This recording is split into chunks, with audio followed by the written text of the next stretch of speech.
TR student, তোমরা দেখছো বেতরারি সাফল্য একাডেমি মাধ্যমিক টার্গেট 2026।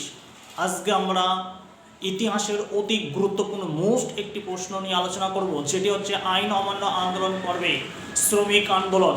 যারা ইতিহাস নিয়ে টেনশনে রয়েছে, যারা ভাবছো যে মাধ্যমিক ইতিহাস আমরা কি করব, কি পরীক্ষা দেবো, তাদের বলবো আর কোনো টেনশন নাই, আজকের ভিডিওটা তাদের জন্য।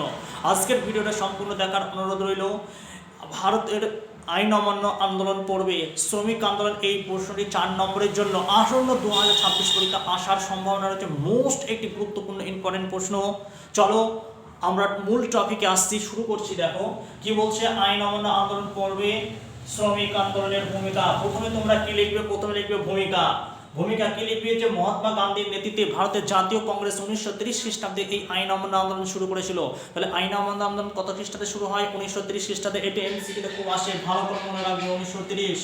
এরপর বলছে মহারাষ্ট্রের ধর্মঘট। মহারাষ্ট্রের ধর্মঘট কি বলছে দেখো, আইন অমান্য আন্দোলনের সময় মহারাষ্ট্রে সোলপুর, নাগপুর ও মুম্বাই ব্যাপক পরিমাণে শ্রমিক ধর্মঘট শুরু হয়েছিল। এরপর হচ্ছে বাংলার ধর্মঘট।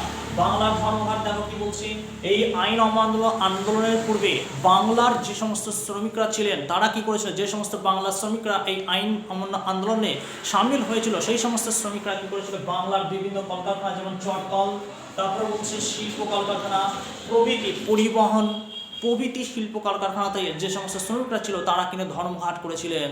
এরপর বলছে দেখো কমিউনিস্ট পার্টির ভূমিকা। কমিউনিস্ট পার্টির ভূমিকা কি বলছে, এই আইন অমান্য আন্দোলন পর্বে কি করেছিল, যে সমস্ত শ্রমিকরা সামিল হয়েছিল তারা কি করেছিল, সেই সমস্ত আন্দোলনে সামিল করার ক্ষেত্রে কি কমিউনিস্ট পার্টির গুরুত্বপূর্ণ ভূমিকা পালন করেছিল। বোঝা গেছে। এরপর বলছে উপসংহার। উপসংহার কি বলছে দেখো, উপসংহার বলছে বিরাট ষড়যন্ত্রের মামলা 1929 খ্রিস্টাব্দের পর ভারতের শ্রমিক আন্দোলন আস্তে আস্তে দুর্বল হয়ে পড়ে। তারপর বলছে 1930 খ্রিস্টাব্দে আইন অমান্য আন্দোলনের প্রেক্ষাপটে শ্রমিক আন্দোলন আবার সক্রিয় ভূমিকা সুযোগ পায়। আবার কি বলছে, যে আবার সক্রিয় হওয়ার সুযোগ পায়।